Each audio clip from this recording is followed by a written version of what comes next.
Hello everyone, welcome to this channel Word Track with PRM. Vocabulary 0 to Advanced with complete explanation आपके लिए है and साथ में हम वर्ड्स तो सीखेंगे, उसके यूजेस भी सीखेंगे और प्रैक्टिस भी करेंगे MCQs के थ्रू. ठीक है, तो क्या होगा, जो सीखे हैं वो तुरंत के तुरंत रिवीजन भी हो जाएगा. हमारा आज का पहला वर्ड है पॉन्डरस. पॉन्डरस पॉन्डरस एक एडजेक्टिव होता है और इसका अर्थ होता है भारी, बोझिल या धीमा. जो बहुत भारी हो या बहुत धीमा हो, या आप कह सको कि डल हो, उबाऊ लगे, या जिसे समझना और चलना मुश्किल हो, जो चीज समझना और चलना मुश्किल हो, तो इन सब कॉन्टेक्स्ट में हम पॉन्डरस वर्ड का यूज करते हैं. फाइन. अगर इंग्लिश में देखें तो हेवी बोल सकते हैं, स्लो एंड डल बोल सकते हैं. फाइन. तो क्लमजी भी आप बोल सकते हो, क्लमजी है, बहुत ही अकुशल है. ठीक है, तो ये सारी जो है इनके पॉन्डरस के सिनोनिम की तरह भी यूज होते हैं. तो भारी, बोझिल, धीमा. एग्जाम्पल देखते हैं. The lecture was so ponderous that many students lost interest. ये जो लेक्चर था, ये जो एक्सप्लेनेशन था, लेक्चर था, वो इतना उबाऊ था कि सारे स्टूडेंट ने क्या किया, उनकी सारे स्टूडेंट की जो रुचि है वो खत्म हो गई, इंटरेस्ट जो है वो खत्म हो गई. हमारा अगला शब्द है, अगला वर्ड है apparent. apparent APPRENT. apparent word भी एडजेक्टिव होता है, विशेषण है, और इसका अर्थ होता है स्पष्ट, क्लियर या जाहिर है. कहते हैं ना, जाहिर है, ऑब्वियस है. तो क्लियर, ऑब्वियस, इनके अपेरेंट के सिनोनिम्स हो गए, या नॉर्मली हम ये मीनिंग यूज करते हैं, ये सारे वर्ड्स यूज करते हैं. अपेरेंट जो है स्पष्ट है, जाहिर है, जो आसानी से दिखाई दे या समझ में आ जाए, जो साफ हो, साफ सुथरा हो, जो बहुत ही क्लियर हो, अंडरस्टैंडेबल हो, तो उसे आप क्या बोलोगे, अपेरेंट बोलोगे. ध्यान दीजिए इसका सेंटेंस. जैसे अगर हमें बोलना हो कि यह स्पष्ट था कि वो अपने रिजल्ट से, अपने परिणाम से खुश नहीं थे, तो उसे आप कैसे बोलोगे, using this word, it was apparent that she was unhappy with the result. Next word है ऑब्सक्योर. ऑब्सक्योर ऑब्सक्योर वर्ड भी एडजेक्टिव होता है, विशेषण होता है, और इसका अर्थ हो जाता है अस्पष्ट और धुंधला. अगर देखा जाए तो अपेरेंट का एंटोनिम भी हम बोल सकते हैं ऑब्सक्योर को. ठीक है, या ऑब्सक्योर का एंटोनिम अपेरेंट हो सकता है, क्योंकि अपेरेंट का अर्थ था स्पष्ट, जाहिर है, और ऑब्सक्योर का अर्थ होता है अस्पष्ट है, धुंधला है. मतलब जो चीज साफ से दिखाई ना दे, जो आसानी से समझ ना आए. दिखाई इन द सेंस कि जो आसानी से समझ में ना आए, जिसकी बात या जिसकी जो मीनिंग होती है ना वो छुपा हुआ होता है, या कुछ चीजें जो उलझी हुई होती है, उलझा हुआ लगे, तो उसे आप बोलोगे कि ऑब्सक्योर है, अनक्लियर है, नॉट वेल नोन है. ये सारे वर्ड्स आप बोल सकते हो फॉर ऑब्सक्योर को. अगर हम सेंटेंस में देखें, जैसे कि पोयम, कविता का अर्थ स्पष्ट नहीं था, तो आप कैसे यूज करोगे, इस वर्ड को यूज करते हुए कैसे सेंटेंस बनाओगे. Like the meaning of the poem was obscure. The meaning of the poem was obscure. कविता का अर्थ जो है स्पष्ट नहीं था. अगला वर्ड है it's a entice. entice ENTICE. entice नहीं, इसे प्रोनाउंस करना है, entice होगा, और entice एक वर्ब होता है. ठीक है, क्रिया होता है. entice का अर्थ होता है लुभाना या किसी चीज को आकर्षित करना. ठीक है, तो अब आकर्षित करने को तो अट्रैक्ट भी बोल सकते हैं, लेकिन एंटाइस और अट्रैक्ट में क्या डिफरेंस है. देखिए, एंटाइस का कॉन्टेक्स्ट जो होता है, मतलब जब किसी को किसी चीज की तरफ खींचना, तो कहते हैं, खासकर जनरली ये क्या करता है ना, लालच देकर, लालच दिखाकर, आकर्षण दिखाकर किसी चीज को अट्रैक्ट करना, किसी चीज को लुभा कर, कहते हैं ना, उसने लुभा कर ये काम कर लिया. फाइन. तो जब किसी को किसी चीज की तरफ खींचना, खासकर लालच या आकर्षण दिखाकर, तो इस चीज को हम बोलते हैं एंटाइस. जैसे अट्रैक्ट, अगर इंग्लिश में कहें तो attract something by offering something. Attract someone by offering something, तो उसे हम एंटाइस बोलेंगे. एग्जाम्पल देखते हैं. The shopkeeper tried to entice customers with discounts. दुकानदार ने क्या किया, कस्टमर्स को, ग्राहकों को डिस्काउंट देकर अट्रैक्ट कर लिया, आकर्षित कर लिया, एंटाइस कर लिया. तो एंटाइस कस्टमर. ठीक है, तो दुकानदार ने क्या किया, शॉपकीपर ने क्या किया, ट्राइड, कोशिश करा. किस चीज की कोशिश करी, entice customer with discount. Fine. तो एंटाइस का अर्थ समझ में आया, लुभाना या आकर्षित करना. अगला वर्ड है अबॉर्टिव. अबॉर्टिव ABORTIVE. अबॉर्टिव एडजेक्टिव होता है. अबॉर्टिव का अर्थ होता है असफल या निष्फल. असफल या निष्फल, जिसे आप बोलते हो अनसक्सेसफुल या फेल्ड. तो जो कोशिश, जो आपने कोशिश करा, प्रयास किया, पूरा होने से पहले ही फेल हो गया, या जो कोशिश या प्रयास पूरा होने से ही पहले फेल हो जाए या जिसका कोई रिजल्ट, जिसका कोई परिणाम ना निकले, तो उस चीज को हम अबॉर्टिव बोलते हैं।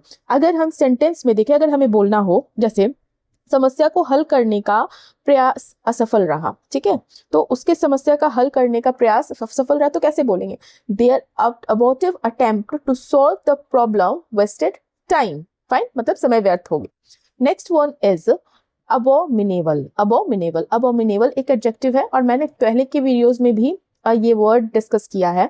अबोमिनेबल जो होता है, इसका अर्थ होता है घृणित या निंदनीय। घृणित या निंदनीय मतलब जो बहुत बुरा हो, गंदा हो या मोरली नैतिक रूप से गलत हो, जिसे देखकर या सुनकर घृणा पैदा हो जाए, तो उस चीज को हम क्या बोलेंगे? Abominable. Abominable, very bad, disgusting, तो उस चीज को हम बोलते हैं abominable. Like the conditions in the room were abominable. The conditions in the room were abominable, कमरे की स्थिति, रूम की स्थिति जो थी, कंडीशन जो थी, वो बहुत खराब और घृणित थी, मतलब बहुत ही डिस्गस्टिंग रही होगी, बहुत गंदा रहा होगा, तो इस चीज को हम यहाँ पर इस कॉन्टेक्स्ट में अबोमिनेबल को यूज कर रहे हैं। हमारा अगला वर्ड अस्वेज, ASSUAGE। अस्वेज एक वर्ब है, क्रिया है, और अस्वेज का अर्थ होता है शांत करना या कम करना। मेक लेस सीवियर या रिलीव, मतलब अगर किसी दर्द को, किसी चीज को, मतलब उसकी इंटेंसिटी को कम करना हो, गुस्सा हो सकता है, चिंता हो, को धीरे धीरे कम करना या किसी को शांत करने को हम क्या बोलेंगे? अस्वेज बोलेंगे। मेक लेस सीवियर और रिलीव। और इसका एंटोनिम अगर पूछा जाए तो आप क्या बोल सकते हो? एस्वेज मतलब होता है शांत करना, किसी चीज को कम करना, और वहीं पर इसका एंटोनिम हो जाएगा एग्रेवेट करना, मतलब किसी की इंटेंसिटी को बढ़ाना। तो आई होप समझ में आया होगा एस्वेज का मतलब। तो किसी के दर्द को, किसी के डर को, गुस्सा को, प्रॉब्लम को, चिंता को धीरे धीरे कम करना या शांत करने को हम बोलेंगे एस्वेज। एग्जाम्पल देखते हैं। She tried to assuage his fears with kind word. उसने अपने kind words यूज करके, मतलब दयालु शब्दों से, उसके डर को शांत करने की कोशिश की। Next word is yokel. Yokel, yokel word जो है ये नाउन है, संज्ञा है, और योकेल का अर्थ होता है गवार। कहते हो ना, गवार है यार, देहाती है, तो उसे आप योकेल बोलोगे। अगर आप इंग्लिश में बोलना चाहो तो ऐसे कह सकते हो, एन अनरिफाइंड रूरल पर्सन, जो गांव का हो, बिना रिफाइन किया हुआ हो, मतलब जैसा वो गांव में हो वैसे ही, कोई दिखावा नहीं, कुछ नहीं, तो उसको आप योकेल बोलते हो, गवार या देहाती। तो ऐसा व्यक्ति जो गांव का हो, जिसे शहर के तौर तरीके जनरली नहीं पता हो, उसको एटिकेट्स ना पता हो, शिष्टाचार की समझ कम हो, तो जिसे आप मतलब आप कहते हो ना असभ्य है, अनजान है, तो उसे आप एक वर्ड में कहते हो गवार है, तो उसको हम देहाती, गवार को योकेल बोलते हैं। Example, he was treated like a yokel when he visited the city. जब वो शहर गया तो लोगों ने उसे गवार की तरह ट्रीट किया, गवार की तरह उसके साथ व्यवहार किया, गवार की तरह व्यवहार किया। फाइन, तो जब वो शहर गया तो लोगों ने उससे गवार की तरह व्यवहार किया को हम इस तरह से यूज कर सकते हैं, was treated like a yokel when he visited the city. Next word है VAIN, वेन। वेन मतलब होता है, पहले तो इसका पार्ट्स ऑफ स्पीच देखते हैं। वेन एक एडजेक्टिव है और वेन का अर्थ होता है व्यर्थ, वेस्टेज, घमंडी, यूजलेस, एक्सेसिवली प्राउड। जब एक्सेसिवली प्राउड का क्या अर्थ होता है? घमंडी, तो जो किसी काम का परिणाम न दे, बेकार है, व्यर्थ है, या जो अपनी ही तारीफ में लगा रहे, तो उसे क्या बोलते हो आप? घमंडी। तो ये कॉन्टेक्स्ट, ये मीनिंग वेन का होता है। Fine, useless, excessively proud. अगर हम देखें कि अगर हम नॉर्मली कैसे, जैसे अगर मैं आपको एक सिचुएशन देती हूँ, आप बार बार किसी को समझाते हैं लेकिन वह जो है, वो व्यक्ति जो है नहीं मानता, तब आप कहते हैं ना कि यार इसे समझाना व्यर्थ है, मतलब इसे समझाना वेन है, ऐसे। या कोई व्यक्ति हमेशा ही अपनी तारीफ करता रहता है, तो कहते हैं ना यार वो हमेशा अपने बारे में बात करते रहता है, वो बहुत वेन है, मतलब बहुत घमंडी है। तो दोनों तरीके से आप यूज कर सकते हो। ठीक, एग्जाम्पल देखते हैं। All his efforts were vain. All his efforts were vain, उसके सभी जो प्रयास थे वह व्यर्थ रहे। तो यहाँ पे जो मीनिंग आया इस सेंटेंस में, जो कॉन्टेक्स्ट यूज किया गया, वो क्या किया गया? व्यर्थ मतलब बेकार वाला, ठीक है, यहाँ पे घमंडी वाला नहीं यूज किया। तो all his efforts were when.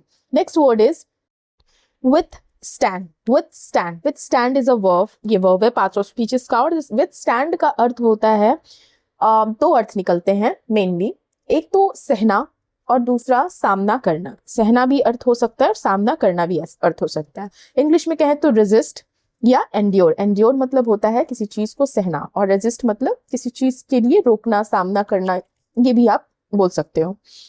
अगर देखें, मान लो मैं आपको एक सिचुएशन देती हूँ, जैसे कि कोई व्यक्ति है, बहुत ज्यादा तेज तेज बारिश या गर्मी, बहुत ज्यादा गर्मी पड़ रही है, बहुत ज्यादा तेज बारिश हो रही, कोई व्यक्ति अपने काम पर डटा हुआ है, ठीक है, तो वो क्या कर रहा है, वो कठिन परिस्थिति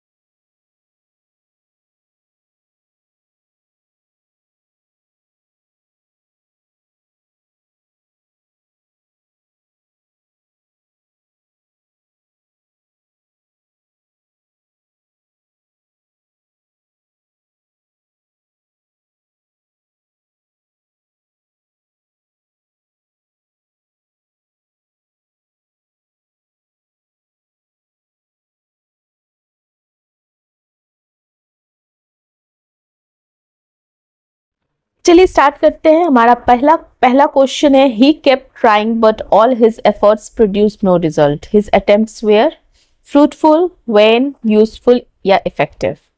तो इसका सही आंसर होना चाहिए ऑप्शन बी, वेन। वेन का अर्थ होता है व्यर्थ, है ना। मैंने बताया था कि वेन का अर्थ होता है व्यर्थ, जब कोई प्रयास बेकार चला जाए तो उसे वेन कहते हैं। फ्रूटफुल का अर्थ हुआ फलदायी, यूजफुल उपयोगी, इफेक्टिव प्रभावी।